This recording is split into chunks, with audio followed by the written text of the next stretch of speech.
வணக்கம் ஃப்ரெண்ட்ஸ், வணக்கம் YouTubers. So இன்றைக்கி நம்ம பார்க்க போகிற விஷயம், வங்கி தகவல்களை பார்க்க போகிற விஷயம் வந்து நோ யுவர் கஸ்டமர், கேஒய்சி அப்படின்னு பொதுவாக சொல்ல போகிற இந்த நோ யுவர் கஸ்டமரை பற்றி தான் இன்றைக்கி நம்ம வங்கி தகவல் பக்கத்தில் பார்க்க போகிறோம். ஸோ கேஒய்சினா என்னென்னா, இது ஒரு சிம்பிளான ப்ராசஸ் தான். கேஒய்சினா நோ யுவர் கஸ்டமர், இதுக்கு தமிழ் அர்த்தம் என்ன?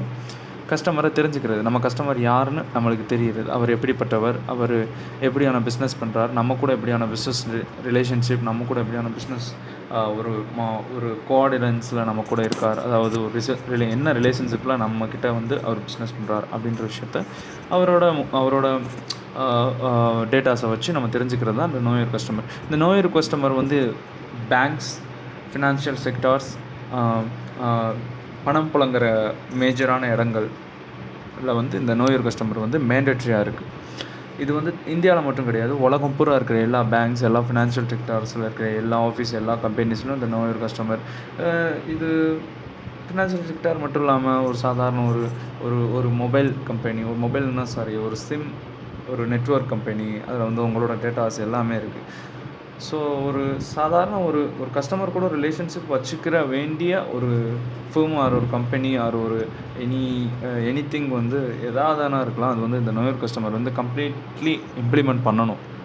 கண்டிப்பாக கம்ப்ளீட்டாக இம்ப்ளிமெண்ட் பண்ணணும். அதோட பிஸ்னஸில் பண்ணால் வந்து அது வந்து அந்த கம்பெனி வந்து ஒரு லாஸு, ஒரு முக்கியமான ஒரு இடத்துக்கு வந்து நம்ம கொண்டு போகலாம். அந்த கம்பெனியை வந்து நம்ம வளர்த்து கொண்டு போகலாம். ஏன்னா கரெக்டான கஸ்டமர்ஸ் இருந்தால் தான் கரெக்டான பிஸ்னஸ் நடக்கும், கரெக்டான ப்ராஃபிட் கிடைக்கும், கரெக்டான ஒரு லெவலுக்கு வந்து அந்த கம்பெனியவோ இல்லை ஒரு பேங்க்கையோ ஒரு ஃபினான்ஷியல் செக்டாரையோ நம்ம கொண்டு போக முடியும். அந்த மாதிரி கரெக்டான கஸ்டமரை வந்து நம்ம தேர்ந்தெடுக்கிறது, அந்த மாதிரி கரெக்டான கஸ்டமரை வந்து நம்ம உருவாக்குறது பேர் தான் அந்த நோயர் கஸ்டமர். ஸோ இந்த நோயர் கஸ்டமருக்கு வந்து நிறைய பிரிவினைகள் இருக்குது, நிறையா விஷயங்கள் வந்து நோயர் கஸ்டமருக்குள்ளேயே நிறையா இருக்குது. அதை வந்து நம்ம வர வீடியோஸில் வரிசையாக பார்ட் 1, பார்ட் 2, பார்ட் 3 வீடியோஸ் பண்ணி பார்ப்போம். இப்போ வந்து இதில் வந்து பேசிக் இன்ட்ரொடக்ஷன் மட்டும் பார்த்துக்கலாம். ஸோ நோயர் கஸ்டமராக என்னென்னு உங்களுக்கு தெரிஞ்சிருச்சு. ஸோ அந்த நோயர் கஸ்டமர் வந்து எல்லாத்துக்கும் மேண்டேட்ரின்னு தெரிஞ்சிருச்சு. ஒருவேளை அந்த நோயர் கஸ்டமர் வந்து மேண்டேட்ரி கிடையாது அப்படின்ட்டு இருந்தால், இப்போ ஒரு பேங்க் எடுத்துப்போம், அந்த பேங்க்கில் வந்து இந்த நோயர் கஸ்டமர் வந்து மேண்டேட்ரி கிடையாது அப்படின்னு இருந்துச்சுன்னா, இந்த நோயர் கஸ்டமர் மேண்டேட்ரி இல்லாதப்ப அந்த பேங்க் வந்து அந்த கஸ்டமர் நார்மலாக ஒரு கஸ்டமருக்கு கொடுக்க வேண்டிய சலுகைகளை வந்து அந்த நோயர் கஸ்டமர் மேண்டேட்ரி இல்லாமல் இருக்கிற அந்த கஸ்டமருக்கு வந்து கொடுக்காது. ஏன்னா நோயர் கஸ்டமர்ன்றது அவங்களோட அந்த கஸ்டமரோட ஃபுல் ஜாதகம், அதாவது ஃபுல் டேட்டாஸ் எல்லாமே ஜாதகம்னு சொல்லுவாங்க நம்ம இதில். ஸோ அந்த டேட்டாஸ், எல்லா டேட்டாஸ், இன்ஃபர்மேஷன் எல்லாமே வந்து அந்த பேங்க்கிட்ட இருக்கும். ஸோ அந்த இது வந்து கம்பல்சரி இல்லை, கேஒய்சி வந்து கம்பல்சரி இல்லை அப்படின்னு தெரிஞ்சப்போ எப்படி வந்து நம்ம வந்து எல்லா ஃபெசிலிட்டிஸும் கொடுக்க முடியும்? ஒரு எக்ஸாம்பிள் பார்த்தீங்கன்னா, செக் புக் ஃபெசிலிட்டிஸ் வந்து கொடுக்க மாட்டாங்க. அதாவது கேஒய்சி வந்து இல்லாத கஸ்டமருக்கு, கேஒய்சி வந்து அப்ளிகேபிள் ஆகாத கஸ்டமருக்கு வந்து இந்த செக் ஃபெசிலிட்டி வந்து கொடுக்க மாட்டாங்க. இது ஒரு மேஜர் ஒரு சின்ன வந்து விஷயம்.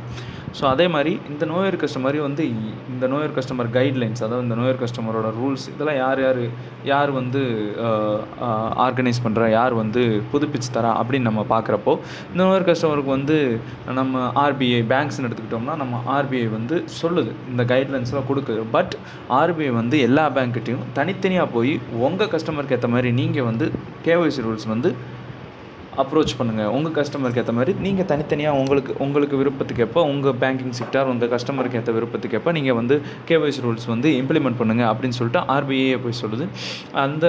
ஆனால் அதில் ஒரு ரெஸ்ட்ரிக்ஷன் என்னென்னா, அப்படி இம்ப்ளிமெண்ட் பண்ணுற ரூல்ஸில், அப்படி இம்ப்ளிமெண்ட் பண்ணுற கைட்லைன்ஸில் வந்து போர்ட் ஆஃப் டைரக்டர்ஸ், பேங்க்ஸோட போர்ட் ஆஃப் டைரக்டர்ஸ் எல்லாருமே அப்ரூவ் பண்ணியிருக்கணும். அப்போ வந்து நீங்கள் வந்து உங்கள் ஓனாக ஒரு ரூல்ஸ் க்ரியேட் பண்ணி ஒரு கேஒய்சி ஒரு கைட்லைன்ஸ் க்ரியேட் பண்ணி நீங்கள் வந்து பண்ணிக்கலாம், நீங்கள் வந்து இம்ப்ளிமெண்ட் பண்ணிக்கலாம்.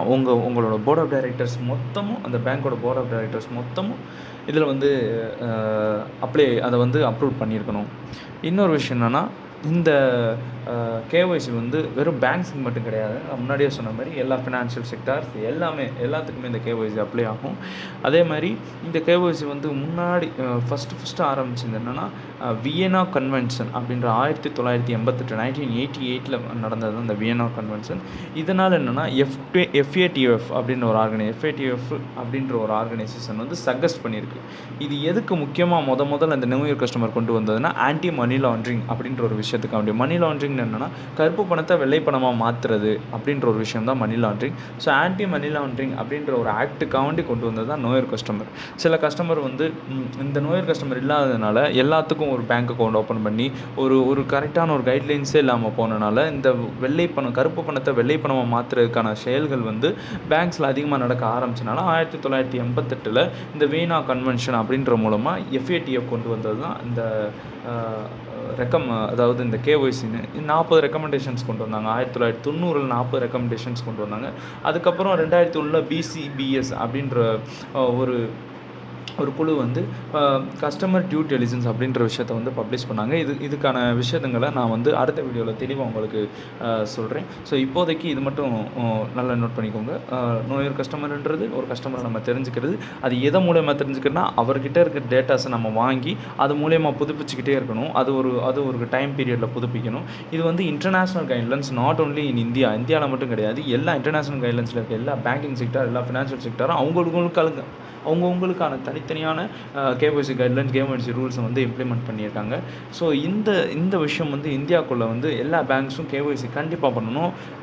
RBI கைட்லைன்ஸ் கொடுத்தாலும் RBI என்ன ஃப்ரீடம் எல்லா பேங்க்ஸும் கொடுத்துருக்குன்னா நீங்கள் வந்து தனித்தனியாக வந்து KYC ரூல்ஸ் இம்ப்ளிமெண்ட் பண்ணிக்கலாம். பட் உங்களோட போர்ட் ஆஃப் டைரக்டர்ஸ் எல்லாமே அதை அப்ரூவ் பண்ணியிருந்தால் மட்டுமே அது செல்லுபடியாகும் அப்படின்னு சொல்லியிருக்காங்க. இந்த KYC ரூல்ஸ் வந்து இந்த KYC கைட்லைன்ஸு இந்த KYC அவங்க இம்ப்ளிமெண்ட் பண்ணுற மெத்தட் வந்து ஒரு வருஷத்துக்கு ஒரு தடவை கண்டிப்பாக வந்து அப்டேட் பண்ணணும். அந்த நார்ம்ஸ், அந்த ரெகுலேட்டரி நார்ம்ஸ், லீகல் நார்ம்ஸ் அப்படின்னு சொல்லுவாங்க. அதை வந்து சட்ட திருத்தங்கள் எல்லாமே ஒரு வருஷத்துக்கு ஒரு தாட்டி வந்து நம்ம பார்த்து அதை திருத்திக்கிட்டே இருக்கணும். இந்த KYC முக்கியமாக வந்தது காரணம் வீனா கன்வென்ஷன் 1988. ஸோ FATF வந்து முதல்ல கொண்டு வந்தது தான் இந்த KYCன்றது. நான் 1990 40 ரெக்கமெண்டேஷன்ஸ் கொண்டு வந்தாங்க FATF.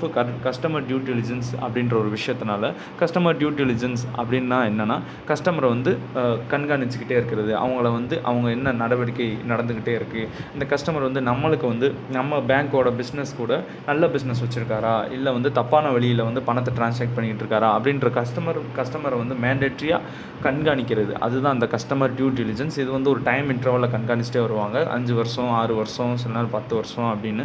ஸோ இதுக்கான விரிவாக்கம்லாம் அவங்களுக்கு வர வீடியோவில் தெரியும். ஸோ இதை மட்டும் ஞாபகம் வச்சுக்கோங்க. No your customer is not இது வந்து ஒரு பெரிய விஷயம் கிடையாது. நோ யுவர் கஸ்டமர் வந்து ஒரு பெரிய விஷயம் கிடையாது. KYCன்றது வந்து கஸ்டமர் வந்து நம்ம ரெகுலராக பேங்க்ஸ் வந்து கண்காணிச்சிட்டே இருக்கிறது. கஸ்டமரை வந்து நம்ம எடை போடுறது, எந்த மாதிரி கஸ்டமரை நம்ம பிஸ்னஸில் சேர்த்துக்கலான்றதுக்கான ஒரு வழி. ஸோ தேங்க்யூ ஃப்ரெண்ட்ஸ், கீப் வாட்சிங். ஸோ அடுத்த வர வீடியோவில் பார்ட் 2ல் வந்து இன்னும் தெளிவாக உங்களுக்கு வந்து KYCயை விளக்குறேன். நன்றி ஃப்ரெண்ட்ஸ்.